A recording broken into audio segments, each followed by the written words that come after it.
Assalamualaikum warahmatullahi wabarakatuh. Nama saya Abil Huda, peserta Latsar CPNS Angkatan 10 tahun 2020 dengan NDH 02. Pada kesempatan kali ini, saya akan meringkas atau merangkum materi yang kami pelajari hari ini, yaitu dengan tema akuntabilitas. Jadi, secara definisi atau pengertian, akuntabilitas ini agak mirip-mirip dengan responsibilitas. Kalau responsibilitas itu merupakan suatu kewajiban untuk melaksanakan tanggung jawab. Sedangkan akuntabilitas, kita mempunyai kewajiban untuk eh, bertanggung jawab atas amanah yang telah diberikan. Kemudian yang saya pelajari juga bahwa akuntabilitas ini dapat dilihat dari segi hubungan, yaitu yang pertama adanya akuntabilitas yang bersifat vertikal, yaitu contohnya pemberian tugas yang dilakukan dari atasan ke bawahan, kemudian dari bawahan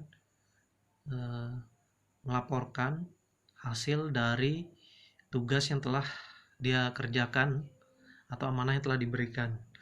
Kemudian selain itu juga ada akuntabilitas dikatakan bersifat horizontal jika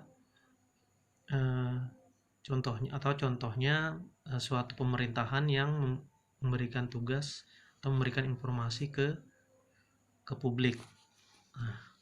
Selain itu yang saya pelajari yaitu bagaimana caranya kita seorang ASN dapat menerapkan lingkungan kerja yang akuntabel. Jadi ada beberapa unsur agar terciptanya lingkungan kerja yang akuntabel. Yang pertama adanya leadership atau pimpinan. Jadi harus terdapat orang pemimpin atau beberapa pemimpin di dalamnya yang mengatur bagian-bagian yang telah ditentukan sesuai dengan tugasnya masing-masing. Kemudian ada unsur transparan. Jadi untuk informasi, data, dan kegiatan yang lain-lain harus bersifat transparan agar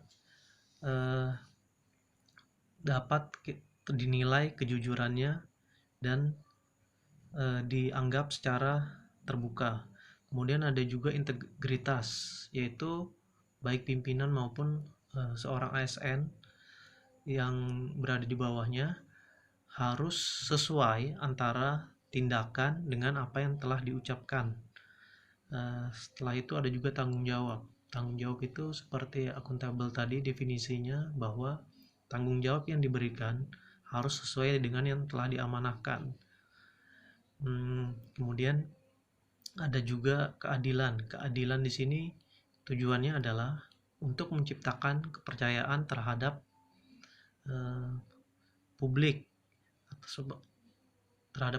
Oke. Kemudian ada juga keseimbangan. Selain itu ada juga kejelasan di sini. Keseimbangan dan kejelasan di sini maksudnya adalah keseimbangan antara pembagian tugas yang diberikan sesuai dengan tupoksi. Nah, untuk kejelasan juga antara tugas yang diberikan haruslah jelas agar dapat menghasilkan suatu pelayanan publik yang efektif maupun efisien.